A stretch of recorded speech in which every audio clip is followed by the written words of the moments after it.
20 years of excellence. Sun International Institute of Tourism and Management. ఒక మాట అడుగుతున్నప్పుడు అది ఒకవేళ నిజంగా ఇప్పుడు గుడ్ సినిమాగా అయింది కమర్షియల్ వైజ్ అంటే ఓకే ఐ మీన్ గొప్ప లాభాలు తెచ్చి పెట్టకపోయినా వాళ్ళని ప్రొడ్యూసర్స్ సేవ్ చేసింది. బట్ ఒకవేళ అది గ్రేట్ సినిమాగా మారుంటే కమర్షియల్గా ఒక పెద్ద హిట్ పడి ఉంటే ఈరోజు మీరు ఇప్పుడు ఉన్న పొజిషన్లో మార్పు చాలా ఉండేదా? డెఫినెట్గా ఉండేది కదండి. డెఫినెట్గా ఉండేది. కాకపోతే నేను చాలా కోల్పోయేవాడిని. అంటే కోల్పోయాను అంటే మీన్స్ రైటింగ్ సైడు లాస్ట్ ఒక 3-4 ఇయర్స్ నుంచి ఇంతకుముందు నేను నేర్చుకున్నది ఒక ఎత్తు, లాస్ట్ ఒక 3 ఇయర్స్ నుంచి 3-4 ఇయర్స్ నుంచి నేర్చుకునేది ఇంకొక ఎత్తు అనమాట. సో అంటే మేబీ నేను అది ఒక కమర్షియల్గా నాకు వైబుల్ కాకపోవడం వల్ల ఏమో తెలియదు, కానీ నేను రైటింగ్స్ మీద ఇంకా నేను ఎక్కడ మిస్ అవుతున్నాను ఏంటి, సో దీన్ని ఇలా కాకుండా ఎలా ట్రీట్ చేస్తే ఎలా ఉంటుంది, సో 1-to-1 అనేది నేను ఎక్కువగా నేర్చుకున్నానికి నాకు స్కోప్ వచ్చింది. ఓకే, ఇప్పుడు జరిగిండేది ఇది కాబట్టి నాకు చాలా మంచి జరిగిందని నేను అనుకుంటున్నాను అండి. So Danny and Devika and Danny గురించి మాట్లాడుకుంటే ఫస్ట్ అడ్వాంటేజెస్ దీనికి ఉన్న అందరూ మెచ్చుకుంటున్న విషయాలు మాట్లాడుకుందాం. ఆబ్వియస్లీ రీతు వర్మ గారి పర్ఫార్మెన్స్ బాగుంది. ఇంకోటి ఏంటంటే సినిమాటోగ్రఫీ బాగుంది, బికాజ్ మీరు ఎంచుకునే లొకేషన్స్ ఎప్పుడు మన రూటెడ్ అంటే కొంచెం కలర్ఫుల్గా చాలా బాగుంది. అండ్ ఇంకొకటి ఏంటంటే సూపర్ న్యాచురల్ ఎలిమెంట్ తీసుకున్నారు.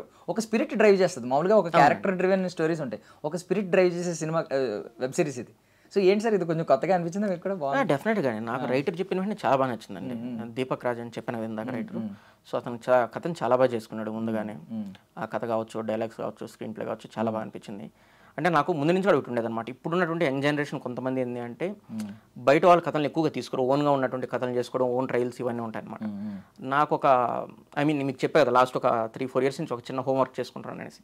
దీంట్లో ఏంటంటే బయట వాళ్ళు ఉన్నటువంటి కథల్ని నేను ఏ విధంగా చేయగలుగుతాను ఏంటి అనేసి ఒకసారి బెటర్గా ఒకసారి చెక్ చేసుకుంటే బాగుంటుంది అనేసి అనిపించింది.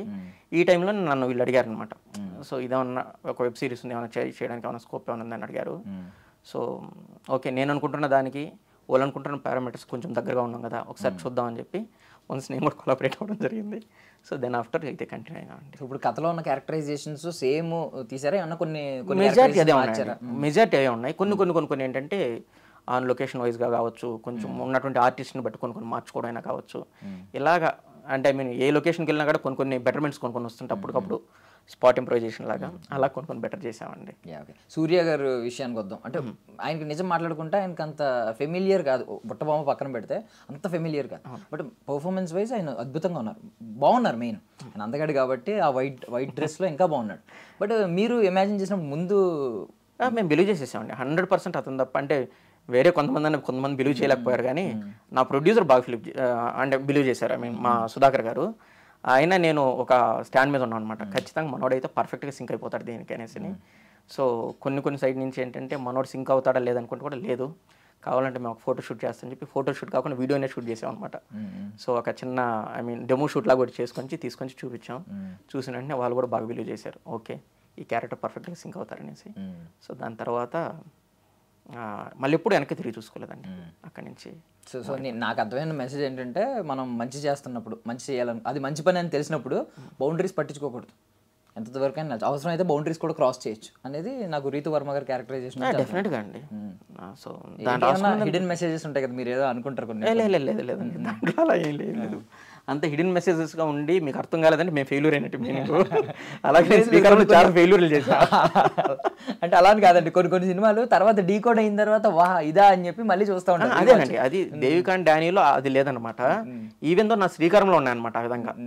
ఇప్పుడు పడిపోయినటువంటి చట్నీ తిరిగి లేపుతున్నప్పుడు ఏంటంటే ఊరు పడిపోయింది మళ్ళీ తిరిగి లేపుతున్నాం అన్నట్టు కావచ్చు. ఇలాగా కొన్ని మల్టిపుల్ థింగ్స్ అన్ని పెడుతూ వచ్చాం అనమాట. ఆ టైంలో ఆడియన్కి ఏమో అది కరెక్ట్గా సింక్ కాలేదు. సో ఇప్పుడు ఇలా చెప్పుకుంటూ వచ్చాను అనమాట. బట్ దేవిక అండ్ డానీలో అలా ఏం లేదు. దేవిక అండ్ డానీలో మేము ఏమనుకున్నామో అది పర్ఫెక్ట్గా చేసాము. సో అది ఆడియన్ 200% రీచ్ అయిందని నాకు అనిపిస్తుంది. ఈవెన్ అంటే మీరు హాట్స్టార్ అని కాదు కానీ ఓటీటీ ప్లాట్ఫామ్స్ని టార్గెట్ చేసినప్పుడే బేసికల్లీ ఫ్యామిలీ ఓరియంటెడ్ కాబట్టి మీరు ఎక్కడ చాలా ఫ్రెష్గా ఫ్యామిలీస్ అందరూ కూర్చునేలాగా తీశారు. ఎక్కడ నాకు తెలిసి ఇంత ఎబ్బెట్ సీన్ నాకు ఎక్కడ కనిపించలేదు. అవునండి, అంటే పొరపాటున కూడా కొన్ని ఉంటాయి కదా. బేసికల్లీ ఒక మంచి ఫ్యామిలీ ఎంటర్టైనర్ అయినా కొన్ని సీన్స్ డిమాండ్ చేయడం వల్ల కొంచెం ఎబ్బెట్గా ఉండే సీన్లు ఉంటాయి. ఇప్పుడు ఇందులో నాకు ఎక్కడ కనిపించలేదు ఒక సీన్ కూడా. Okay, thank you so much. అంటే ఫస్ట్ టైం మేము కూడా చేసుకుంది అదేనండి. అంటే ఈ కథను మనం ఎవరికి చెప్తున్నాము అనేది ఒకటి ఉంటుంది కదా. సో ఈ కంటెంట్ ఏంటంటే ఫ్యామిలీ మొత్తం, అంటే ఇప్పుడు వస్తున్నటువంటి రీసెంట్ డేస్లో ఏంటంటే ఫ్యామిలీ మొత్తం కూర్చొని చూడడానికి కొంచెం వెబ్ సిరీస్ అయితే ఏమీ దొరకట్లేదు. మనది ఆ జోన్లోకి మన దాన్ని తీసుకుని వెళ్తే ఎలా ఉంటుంది అనేది ఫస్ట్ నుంచి ప్రీ ప్రొడక్షన్ లెవెల్లోనే మేము అనుకున్నాం. అదే మేము ప్రజెంట్ చేద్దాం అనుకున్నటువంటి ప్రొడక్షన్లో కూడా, ఐ మీన్ షూట్ డేస్లో కూడా మేము అలానే ప్లాన్ చేసుకుని ఎలాగ ఒక చిన్న చిన్న నెగిటివ్స్ కూడా రాకుండా చూసుకున్నాం. సో కొంచెం నెగిటివ్స్ ఉన్నాయి దీని గురించి మాట్లాడుకున్నాం. ఏంటంటే ప్లీజ్ ఎందుకు మీరు సినిమా చేయలేదు అంటే ఇప్పుడు ఆల్మోస్ట్ 7 ఎపిసోడ్స్ ఉన్నాయి కదండి, 20 minutes అరౌండ్ ఉన్నాయి. ఒక ఆల్మోస్ట్ ఒక 3 to 3.5 minutes ఉంటుంది, మొత్తం 3.5 hours ఉంటుంది. సో దాన్ని ఇంకొంచెం క్రిస్ప్గా కట్ చేసి 2 to 2.5 hours ఒక సినిమా రిలీజ్ చేస్తుంటే చాలా ఎంగేజింగ్గా ఉండేది. ఇంకా కొంచెం సినిమా అనేసరికి ఇంకొంచెం వేరే మేబీ థియేటర్స్లో కూడా మీరు ఎయిమ్ చేయొచ్చు. ఎందుకు ఆ వైపు వెళ్ళాలి? అంటే బేసిక్గా ఇది ఏంటంటే ఓటీటీ అక్కడ ఓకే చేసుకుని దాని తర్వాత ప్రొడక్షన్కి వచ్చింది అది. ఓకే. సో ప్రొడక్షన్ నుంచి అటు వెళ్ళలేదు. సో కాబట్టి అది కాకపోతే ఏంటంటే మా దాన్ని చూసినటువంటి మేజర్గా ఉన్నటువంటి, ఐ మీన్ టెక్నీషియన్స్ పెద్ద వాళ్ళు కావచ్చు, వాళ్ళు వీళ్ళు ఏంటంటే పర్సనల్గా సెపరేట్ ఒక కట్ అయినా మనం ఒకటి చేసుకుందాం, ఒక సినిమా కట్ లాగా మనం చూడడం కోసం అనేసి ఒక డిస్కషన్ అయితే ఒకటి వచ్చింది. అంటే కాన్సెప్ట్ ఫ్రెష్గా ఉంది కాబట్టి మనం ఏం ఐ మీన్ సిల్వర్ స్క్రీన్ మీద ఏం చేసినా అది రీచ్ అవుద్ది ఖచ్చితంగా. అవును. ఓకే, మీకు ఎప్పటి నుంచో ఉందండి ఓటీటీలో చేయాలి, సిరీస్ చేయాలి ఇలాగేమన్నా? లేదండి, చెప్తున్నా కదా, నాకు ఓటీటీ అనేసి కాదనమాట. నాకు బేసిక్గా ఏంటంటే పక్కన వాళ్ళ కథని మనం డైరెక్షన్ చేస్తే ఏ విధంగా ఉంటుందో కాదు మాత్రం. ఇది కాకుండా నార్మల్గా ఓటీటీలో అడుగు పెట్టాలనేది ముందు నుంచి నాకు అసలు ఎక్కువ సినిమా అని కూడా నాకేం లేదండి. నాకు మళ్ళీ ఫర్దర్గా షార్ట్ ఫిల్మ్ చేయాలని నేను షార్ట్ ఫిల్మ్ చేస్తాను, వెబ్ సిరీస్ చేయాలన్నా చేస్తాను. నాకు అది ఇదని లేదండి.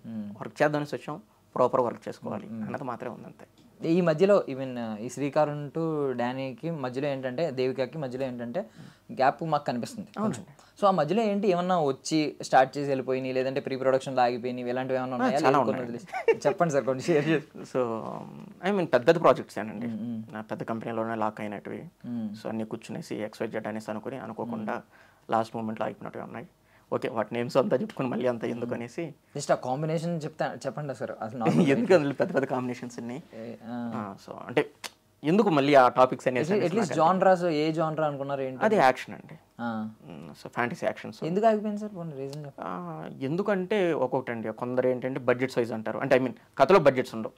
సో హీరో పాయింట్ ఆఫ్ వ్యూలో బడ్జెట్స్ ఉంటాయి. అంటే నా కథలు చాలా వరకు ఏంటంటే నేను బడ్జెట్స్ దృష్టిలో పెట్టుకొని రాసుకుంటాను. డిపెండ్స్ ఆన్ ఏంటంటే నేను షార్ట్ ఫిల్మ్స్ దగ్గర నుంచి వచ్చాను కాబట్టి ఓకే ఈ సీన్కి ఎంత అయితేనే మనకు వర్కౌట్ అవుతుంది, లేదంటే వర్కౌట్ కాదు అనేది తెలియకుండా ఏంటంటే సబ్కాన్షియస్గా ఉంటుంది. సో దాంట్లో పెట్టుకొని ఏంటంటే కంటెంట్ మాత్రం రాసుకుంటాం. కాకపోతే ఆపోజిట్ వస్తున్నటువంటి హీరోలు ఉంటారు కదా, వాళ్ళది. ఇంకోటి ఏంటి, ఇంతకుముందు ఏంటంటే ఒక ప్లెజెంట్ మూవీ చేశాను. ఇప్పుడు ఏంటంటే నేను వచ్చేది ఏంటంటే క్వైట్ కాంట్రాస్ట్ మూవీతో వస్తాను. ఇందాక మీరు అన్నారు కదా బ్లడ్ బాత్ అంటే, బ్లడ్ బాత్ అంటే పెద్ద పదాలు లేవు దాంట్లో. కాకపోతే ఏంటంటే హీరో క్యారెక్టరైజేషన్ కొంచెం యారగెంట్, ఒక అగ్రెసివ్నెస్ అంటే కొత్తగా ఉంటాయి అనమాట అవన్నీ చూడడానికి. సో ఇలా ఉండేపాటికి ఏంటంటే డీల్ చేయగలుగుతాడు లేదా అవి కూడా వచ్చున్నచ్చేమో ఇప్పుడు నాకు మీతో మాట్లాడుతుంటే అనిపిస్తుంది అనమాట. ఇలాంటివన్నీ సో ఈ మల్టిపుల్ రీజన్స్. సో ఈ రీజన్స్ వల్ల ఐ మీన్ హీరో అంతా ఓకేసి ప్రీ ప్రొడక్షన్ స్టార్ట్ చేసి అనుకోకుండా ఆగిపోవడం ఈ విధంగా జరుగుతూ వచ్చింది. మీకు ఏమన్నా కొంచెం తెలియని స్టబోర్నెస్ ఉంటుంది సార్, మొండితనం ఉంటుంది? అంటే నేను ఈ కాస్ట్ అనుకుంటే ఆయనతోనే వెళ్తాను. కొంతమంది ప్రొడ్యూసర్లు కాంప్రమైజ్ అయిపోమని చెప్తారు. మీరు చెప్పిన బడ్జెట్ పాయింట్ ఆఫ్ వ్యూలో కాంప్రమైజ్ అయిపోయి ఆయనకి వెళ్దాం ఈయనకి వెళ్దాం అని అంటారు. లేదా నేను వెళ్తానండి ఆ విధంగా. అంటే నాకు దాంట్లో ఏంటంటే నాకు రైటింగ్స్ నాకు బాగా స్ట్రెంత్ అండి. నాకు వచ్చినటువంటి ఆర్టిస్ట్ని బట్టి ఫర్ ఎగ్జాంపుల్ అంటే ఇప్పుడు కంపేర్ చేసిన కరెక్ట్ కాదు కానీ నాది ఫస్ట్ షార్ట్ ఫిల్మ్ అండి. అంటే నేను ఏడీగా పనిచేసిన దాని తర్వాత గోస్ట్ రైటర్గా పనిచేశాను. దెన్ ఆఫ్టర్ ఏంటంటే మనం ఎంతవరకు కరెక్ట్గా ఉన్నామో లేదో చెక్ చేసుకుందామని షార్ట్ ఫిల్మ్స్ మేక్ చేయడం మొదలెట్టాను. సో ఇది 2015 ఆ టైంలో అనమాట. సో ఫీమేల్ క్యాస్ట్ చేయడానికి ఏంటంటే ఆ అమ్మాయి వచ్చేసి